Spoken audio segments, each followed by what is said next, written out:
Workout ചെയ്യാൻ പോകുമ്പോൾ ചിലർക്കെങ്കിലും വീട്ടിൽ നിന്നും കേൾക്കുന്ന ചില കോമൺ വാക്കുകളുണ്ട്. ഇതൊക്കെ എന്തിനാ, ഇത്ര നേരമൊക്കെ ഇതിനു വേണ്ടി കളയണോ, ഇതൊക്കെ നിന്നെ കൊണ്ടാവോ, ഇങ്ങനെ കേൾക്കേണ്ടി വന്നിട്ടുണ്ടോ? ഇങ്ങ് വന്നേ, ആദ്യമേ ഒരു കാര്യം പറയട്ടെ, ഇങ്ങനെ കേൾക്കുമ്പോൾ നമുക്ക് ശരിക്കും വേദനിക്കും.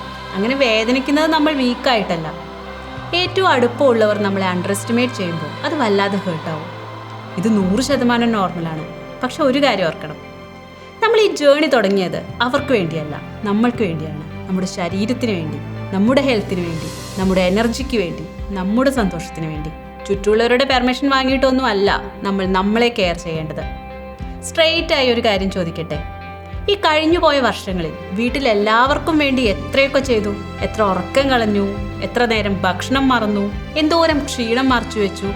അതൊക്കെ ആരെങ്കിലും ചോദിച്ചോ? ഇല്ലല്ലോ. പിന്നെ എന്താ ഈ 1 മണിക്കൂർ നമ്മുടെ ഹെൽത്തിന് വേണ്ടി മാറ്റിവെക്കുമ്പോൾ ഇത്രയ്ക്ക് കേൾക്കേണ്ടി വരുന്നത്?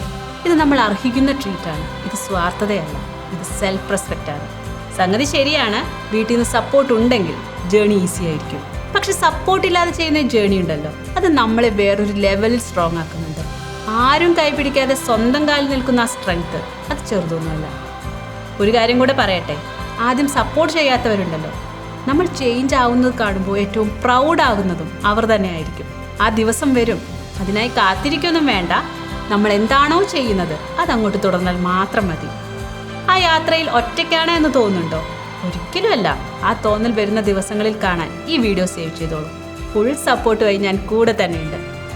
പിന്നെ ഇങ്ങനെ ഒരു സ്ട്രഗിൾ ഉള്ള ഒരാളെ അറിയാമോ? ഒറ്റയ്ക്ക് ഫൈറ്റ് ചെയ്യുന്ന ആ ഫ്രണ്ടിന് ഈ വീഡിയോ ഷെയർ ചെയ്ത് കൊടുക്കുകയും വേണം. അവർക്കതൊരു വലിയ ആശ്വാസമാവും. ഓക്കെ.